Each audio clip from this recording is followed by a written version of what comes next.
Hello and thanks for joining us on Chicago Tonight, Latino Voices. I'm Joan Hernandez. Here's what we're looking at. President Trump is delaying tariffs for another month, but local businesses and consumers are still raising concerns. A program aimed at improving access to fresh foods loses federal funding, what it means for Illinois farmers and food banks. Becoming and remaining a sanctuary city has been a bit of a mayoral tug-of-war. And with sanctuary cities in the spotlight on Capitol Hill this week, a look at how Chicago got the designation and what it means. And now to some of today's top stories. Governor J.B. Pritzker is pushing forward with his plan to ban cell phones from school classrooms. Today, he joined school officials at a high school in Champaign to announce a bill that requires all school districts in Illinois to implement a policy banning the use of phones during classroom instruction hours. Pritzker says the change will create a better learning environment for both teachers and students. A Pew Research study found that 72% of high school teachers identified cell phone distraction as a major problem in their classroom.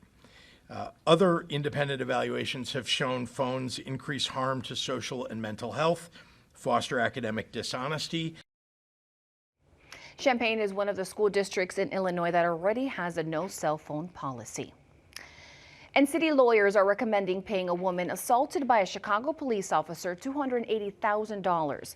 Miracle Boyd was an 18-year-old activist during the summer of 2020 when protests erupted across the country, including in Chicago, following the police killing of George Floyd. Boyd was at a protest in Grand Park recording an arrest on her phone when a police officer knocked the phone out of her hand, causing it to strike her face and knock out her teeth. The officer has since resigned. City Council is set to consider settling Boyd's lawsuit next week. Chicago taxpayers have spent at least $7 million to defend and settle lawsuits tied to the 2020 summer protest. And prepare for traffic delays if you are driving through parts of Logan Square. Starting today, the next phase of construction is underway along Milwaukee Avenue, leading to some road closures and reroutes.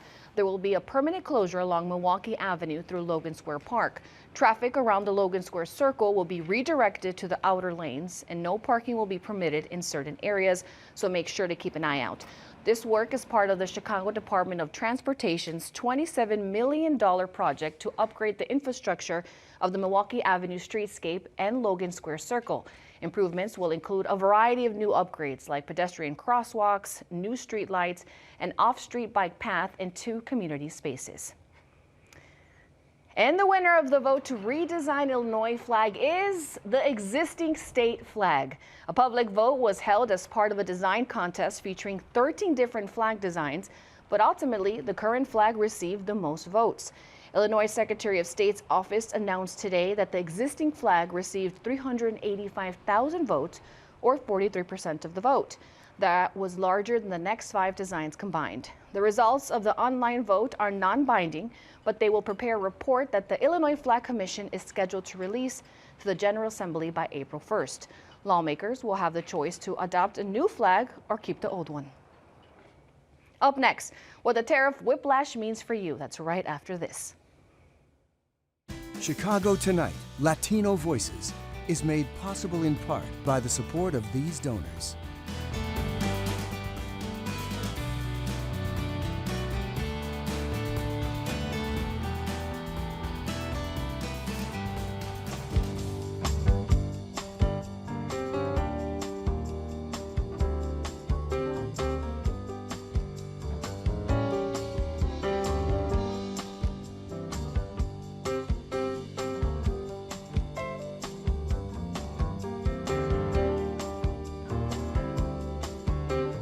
Businesses and consumers are bracing for a trade war with America's biggest trading partners. President Donald Trump is pausing 25% taxes on many goods coming from Mexico and Canada again, after just imposing them on Tuesday.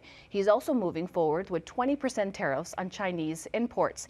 The abrupt change comes after companies voiced their concerns about costs, the stock market trembled, and the countries responded with their own counter tariffs. Joining us with more are Liliana Fargo, an economics professor at DePaul University, Manny Acala, owner and manager at Acala's Western Wear, a family-owned business in Westtown. And on Zoom is Evan Haltine, vice president of the Illinois Farm Bureau. Thank you all for joining us. Now, this has been a hot topic. There's so much to talk about. So, Liliana, I want to start with you. In a new update today, as we just heard, the Trump administration is delaying tariffs for one more month for Mexico and Canada goods, but still plans to impose a reciprocal tariff starting on April 2nd. Can you tell us what that means? Well, to be honest, there has been a lot of confusion. This president implemented these policies in an arbitrary way without previous announcement, and he keeps changing the decision. So the latest was a delay, but not a cancellation of the initial tariffs.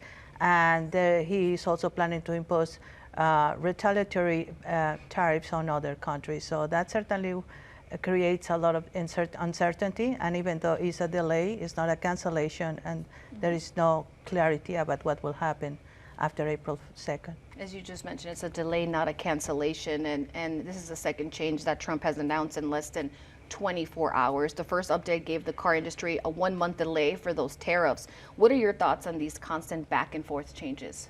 It's very unfortunate that this president is making this decision. It's really creating a lot of uncertainty across the globe. Unfortunately, this violates to some extent the free trade agreement that was initially signed in 2020 and reaffirmed by this president in signed originally in 1994, the first trade agreement.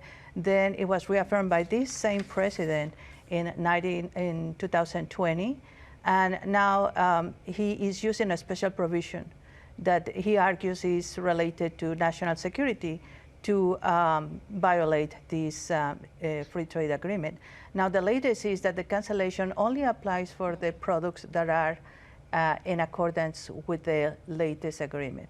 So it's not a full cancellation of all tariffs. It's a delay only for those products that are consistent with the agreement of 2020. So that's why you're saying that it brings some confusion. Exactly, and this only covers around 30% of the products coming from Mexico and maybe around 15% or so from Canada. So it still remains a lot of impact in the short term. And Evan, I want to bring you in. Are you concerned that Trump's trade policies will make things even more challenging for farmers like yourself? Yeah, I think, uncertainty is the proper term here, right? I mean, farmers face uncertainty every year with weather. We expect some of that, but, we want consistent trade agreements, and Mexico and Canada are our number one and number two trade partners. And so consistency and certainty in that arena really makes it easier for us as American farmers to navigate an already uncertain business climate, right? And what would that consistency look like? What are those chats among other farmers? What does that look like? Yeah, I think, just honoring the current trade agreements we have, looking to build out new trade agreements with new partners.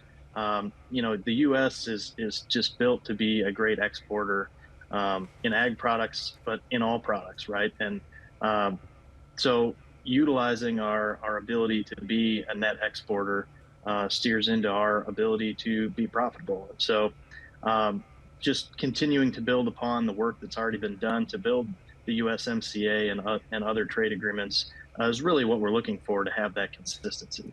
Are you hoping that the administration will provide some type of aid?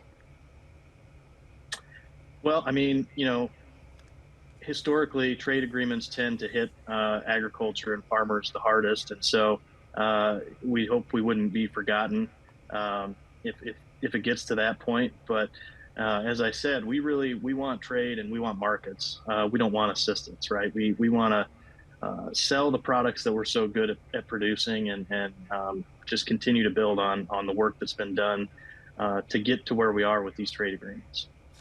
And Manny, what are your concerns about these tariffs as a small business owner? Our concerns are really when it comes to the consumers. I think that's one of the biggest impacts that I think throughout the different industries are definitely going to feel. The last thing we ever want to do is have to raise our prices due to the cost of products being more expensive to get over across the border. But unfortunately, with the uncertainty, like things are as they are, navigating through this it's going to take some time. But we're excited. Well, we're anxious to see, I guess, where things are headed. Have you seen some impacts in terms of customers coming in? What does that look like? How would you describe that to people? Yeah, definitely. I think people are a little bit more cautious with their spending. They're definitely gonna figure out what's more important to them, and businesses like ours are a little bit more niche and smaller that rely on these consumers to come are definitely gonna feel it, because I think a lot of people are just gonna be more cautious about where they're gonna spend their dollar. Would you say you're a bit disappointed on the tariffs? Yeah, more uncertain more than anything. You know, we're a pretty resilient family.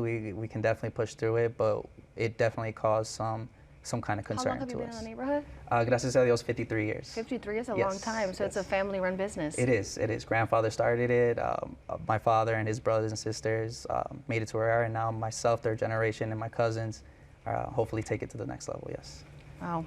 Now I want to mention, in this congressional address Tuesday, Trump reminded us that this isn't the first time he's launched tariffs. Let's take a listen.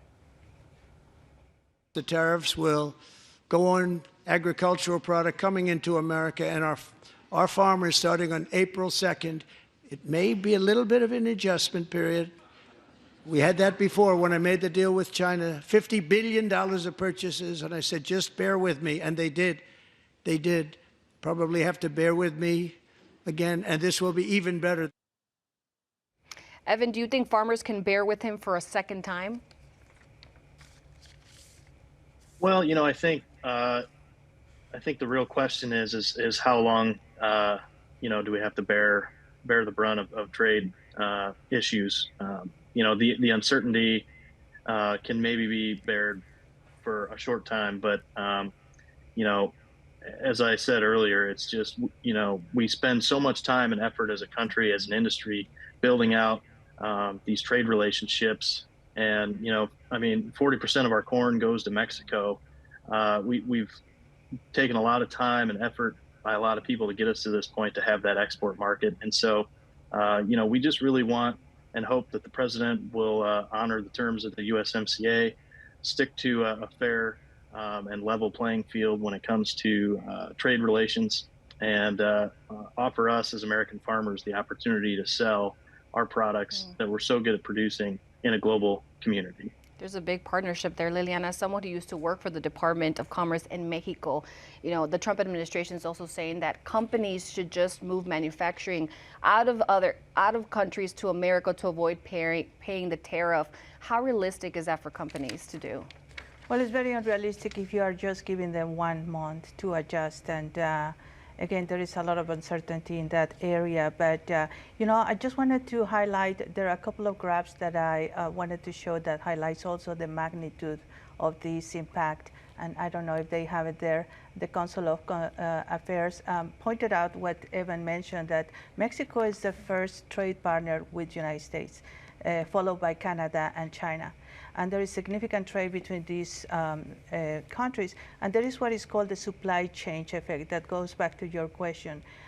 These producers are constantly trading back and forth inputs in order to generate the final output, especially in manufacturing.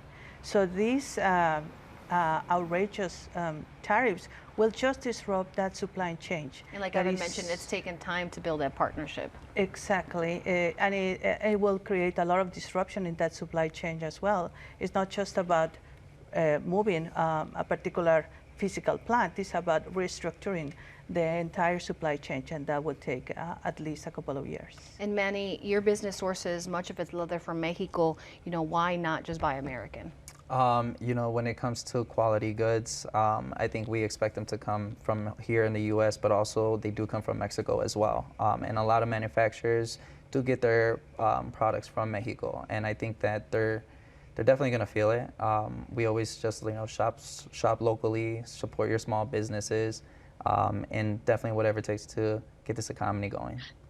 Well, I appreciate. Thank you all for your input. I think it's very important to highlight the magnitude of impact for domestic consumers. You know, a tariff, like you mentioned, is a tax, and there are some estimates that indicate that average families will be impacted in the range of $1,000 to up to 2,000 initially per family per year in extra cost.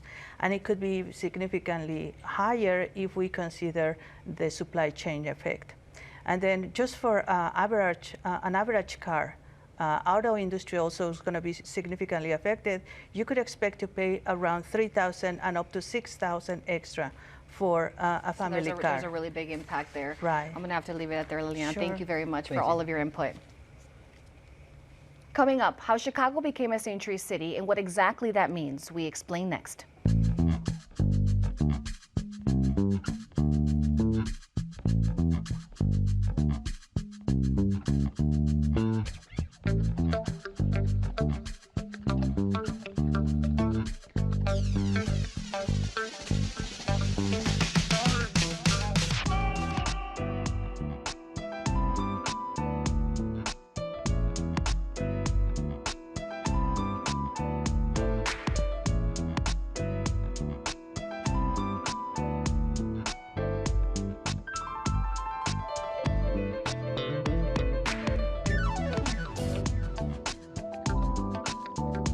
Sanctuary cities are under pressure from the Trump administration. Mayor Brandon Johnson defended Chicago's history of protecting undocumented immigrants before a congressional committee in D.C. on Wednesday.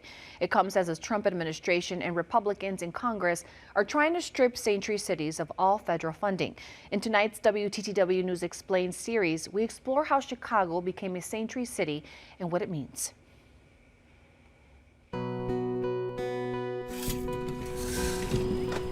For 4 decades, Chicago has held the designation of a sanctuary city. But what does it mean, and how has Chicago's status endured? The term sanctuary city refers to any jurisdiction that discourages, limits, or denies cooperation with federal immigration authorities. There are currently hundreds of sanctuary communities in America and 13 sanctuary states. Where do they come from? While Berkeley, California claimed the title of first sanctuary city in 1971, the sanctuary city movement really began popping up across the country in the mid-1980s. As President Reagan focused on identifying and deporting undocumented immigrants, churches opened their doors to provide shelter and resources for Central Americans fleeing civil war and violence. In Chicago, becoming and remaining a sanctuary city has been a bit of a mayoral tug-of-war. Mayor Harold Washington first declared Chicago a sanctuary city in 1985 via executive order. The order prohibited police and city employees from questioning residents about their immigration status and terminated cooperation with federal immigration authorities. Some argued the policy shielded convicted criminals from deportation, and in the 1990s, Mayor Richard M. Daley interpreted the policy to allow city officials to provide immigration information to the feds if the subjects were involved in serious crimes. Chicago's sanctuary policies went from executive order to a strong law with the 2006 Welcoming City Ordinance. In 2012, Mayor Rahm Emanuel and the City Council weakened the law, allowing police to work with federal officials in limited cases. Upon election in 2016, President Donald Trump threatened sanctuary cities with the loss of federal dollars. Nevertheless, the Chicago City Council voted to reaffirm the ordinance. Under Mayor Lori Lightfoot, an expanded welcoming ordinance closed the loopholes opened by Daley and Emanuel, banning all police cooperation with federal immigration authorities. As Chicago enters its 40th year as a sanctuary city, Mayor Brandon Johnson has reaffirmed Chicago's commitment.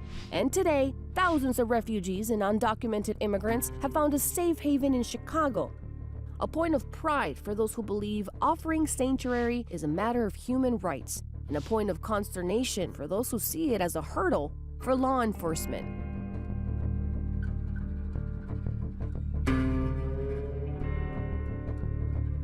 And you can find the rest of our WTTW News Explained series on our website. And up next, the Trump administration ends reimbursements for Illinois food programs, what that means for local farmers and food banks.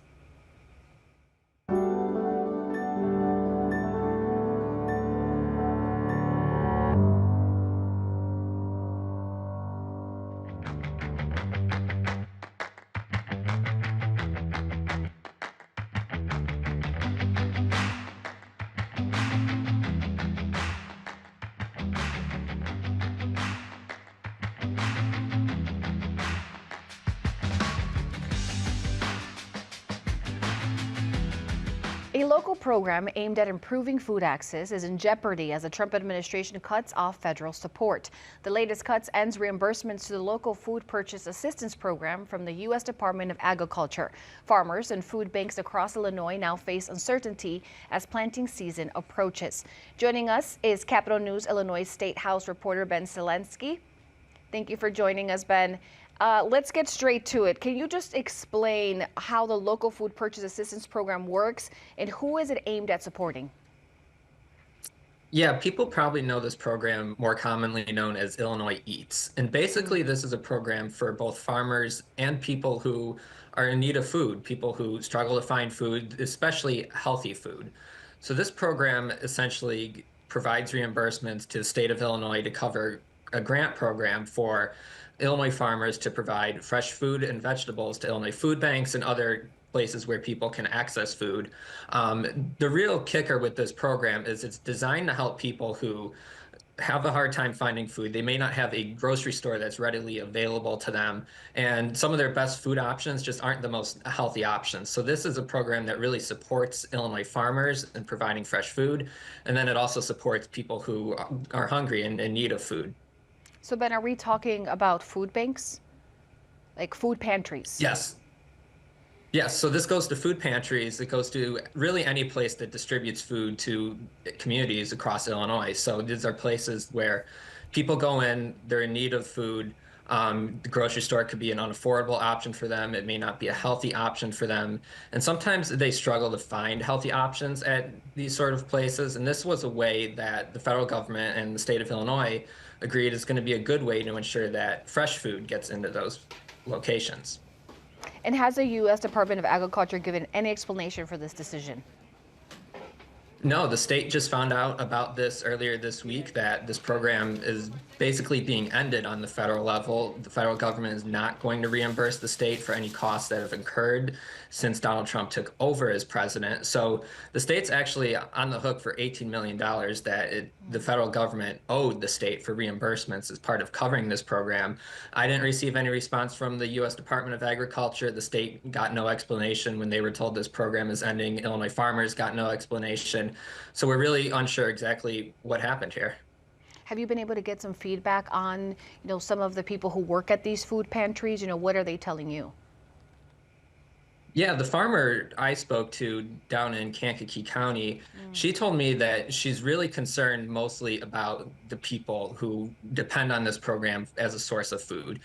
She said that, as a farmer, she feels like she'll be okay with her business being able to continue selling food. But she's really worried about the people in Pembroke Township, where she's located, which I think a lot of viewers probably know is one of the more poor communities in Kankakee County. And she said there's no grocery store there. Many residents are on food stamps. And the food that comes through this program and goes to locations that distribute food in Illinois is really critical for a lot of people who participate in the Illinois Eats program. And she's most worried that they're going to have a hard time accessing the fresh food that comes directly from her farm and goes to these locations because there's no grocery store or other place that actually provides fresh food in that community. Have state officials responded to this? Yeah, the governor, as he's been with virtually the majority of Donald Trump's policies, is very upset about this program. He said that this is essentially just another slap in the face that the Trump administration has taken against poor people. Other state officials who head up the Department of Human Services and the Department of Agriculture lamented how this program is very important for both the farmers and consumers, and that this is really taking away a vital human service that the Department of Agriculture has been reimbursing the state of Illinois for. So there's a lot of frustration. I think one of the things we're going to be watching for going forward is, does the Pritzker administration plan to engage in any more lawsuits against the Trump administration? Because there are reimbursements that the state of Illinois submitted to the federal government, and now they're not going to get them.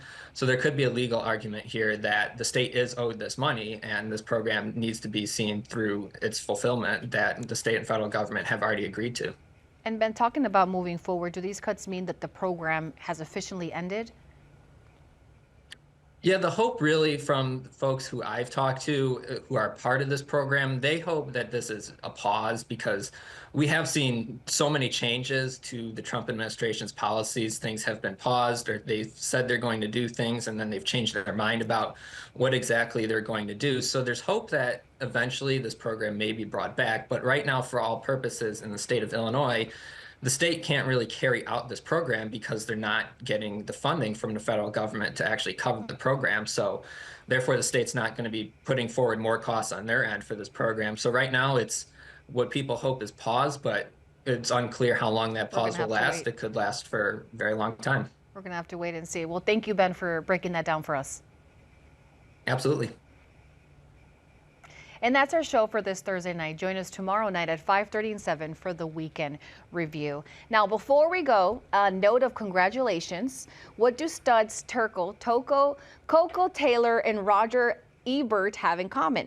They're all recipients of the University Club of Chicago's prestigious Culture Award. Now, tonight's WTTW's own Jeffrey Baer joins that group. Jeffrey is receiving the honor for his many contributions to Chicago's culture and historical landscape through his work on programs showing off the city's beautiful neighborhoods and history. The University Club calls Jeffrey Mr. Chicago, and we sure know him for that. We call him our friend and colleague. Jeffrey, congratulations. Now, from all of us here at Chicago Tonight, I'm Joanna Hernandez. Thank you for watching. Stay healthy and safe. Buenas noches.